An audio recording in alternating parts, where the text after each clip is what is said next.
Hello guys, என் பேர் வீரா. நம்ம எல்லோரும் வாழ்கிற நம்ம சூரிய குடும்பம் எப்படி உருவானுச்சுன்னு தான் பார்க்க போகிறோம். அதை தெரிஞ்சுக்கணுன்னா நம்ம சேனலை மறக்காமல் சப்ஸ்கிரைப் பண்ணுங்கள். சுமார் 450 கோடி வருஷத்துக்கு முன்னாடி நம்ம சூரிய குடும்பமே உருவாகலை. இந்த மில்கி வே கேலக்ஸியில் நம்ம சூரிய குடும்பம் ஃபுல்லாகவே டஸ்ட் க்ளவுட்ஸாக தான் இருந்துச்சு. அப்போ பக்கத்தில் ஒரு ஸ்டார் வெடிச்சதுனால அந்த அதிர்வலையினால டஸ்ட் க்ளவுட்ஸ்லாம் ஒன்று சேர்ந்து சூரியனாக உருமாறுது. மிச்ச டஸ்ட் க்ளவுட்ஸ்லாம் ஒன்று சேர்ந்து கிரகங்களாக உருவாகுது. அப்படி தான் நம்ம சூரிய குடும்பத்தில் கிரகங்கள் உருவானுச்சு.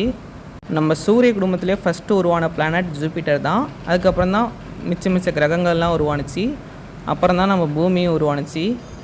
நம்ம எல்லோரும் நினச்சிட்டு இருக்கோம் ஸ்பேஸில் நம்ம சூரிய குடும்பம் ஒரே இடத்துல தான் இருக்குது, பூமியும் மற்ற கிரகங்கள் தான் சூரியனை சுற்றி வருதுன்னு நினச்சிட்டு இருக்கோம். ஆனால் நம்ம சூரியன் நம்ம மில்கி வே கேலக்ஸிக்கு சென்டரில் இருக்க பிளாக் ஹோலை சுற்றி வருது. அது மட்டும் இல்லாமல் நம்ம மில்கி வே கேலக்ஸியில் உள்ள 40,000 கோடி நட்சத்திரங்களும் அந்த நம்ம சூரியன் ஒரு தடவை நம்ம மில்கி வே கேலக்ஸிக்கு சென்டரில் இருக்க பிளாக் ஹோலை சுற்றி வரதுக்கு 250 மில்லியன் இயர்ஸ் ஆகுமா.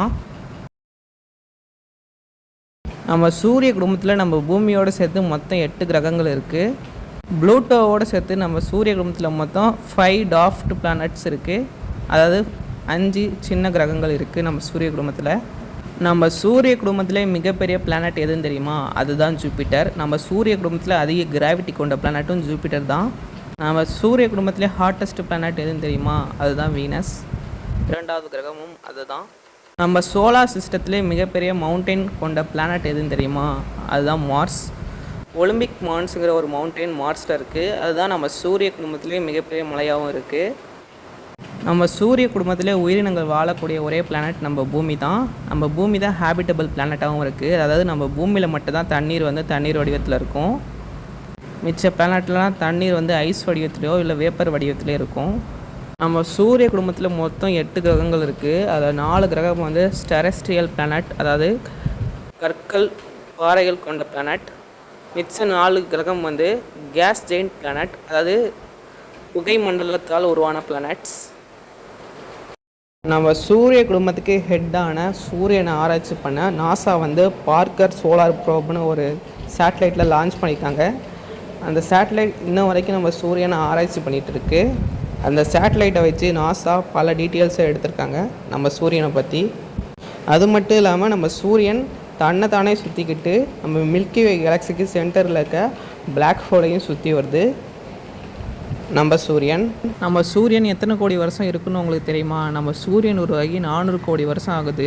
நார்மலாக ஒரு ஸ்டாரோட ஆயுள் காலம் 1000 கோடி வருஷம். அதில் நம்ம சூரியன் 450 கோடி வருஷத்துக்கு வாழ்ந்து முடிச்சிருச்சு. இன்னும் 550 கோடி வருஷத்தில் நம்ம சூரியன் மிகப்பெரிய ரெட் ஜெயின்ட் ஸ்டாராக ஒரு மாதிரி சூரியனோட மேல் பரப்பு வெடிச்சு செதுரும்.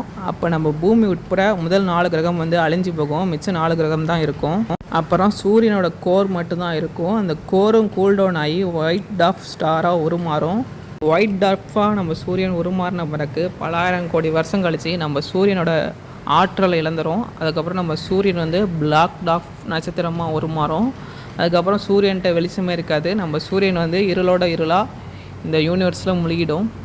இதுதான் நம்ம சூரியனோட எதிர்காலம், நம்ம சூரிய குடும்பத்தோட எதிர்காலம். இப்போ பூமியில் இருக்க உயிரினங்கள்லாம் அழிஞ்சு விடுமா நீங்கள் கேட்டால் அழியறதுக்கு வாய்ப்பு இல்லைன்னு தான் நான் சொல்வேன். ஏன்னா அதுக்குள்ளேயே நம்ம மிகப்பெரிய சிவிலைசேஷனாக உருமாறி இருப்போம். அதை வச்சு நம்ம இன்டர் பிளானட் ட்ராவல்லாம் பண்ணி இன்டர் கேலக்டிக் ட்ராவல் வரைக்கும் போயிருப்போம் நம்ம.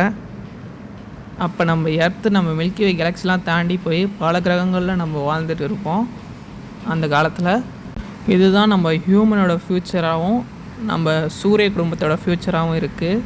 இந்த வீடியோ உங்களுக்கு பிடிச்சிருந்துச்சுன்னா லைக் பண்ணிட்டு நம்ம சேனலை மறக்காமல் சப்ஸ்கிரைப் பண்ணுங்கள். அவ்வளோதான்.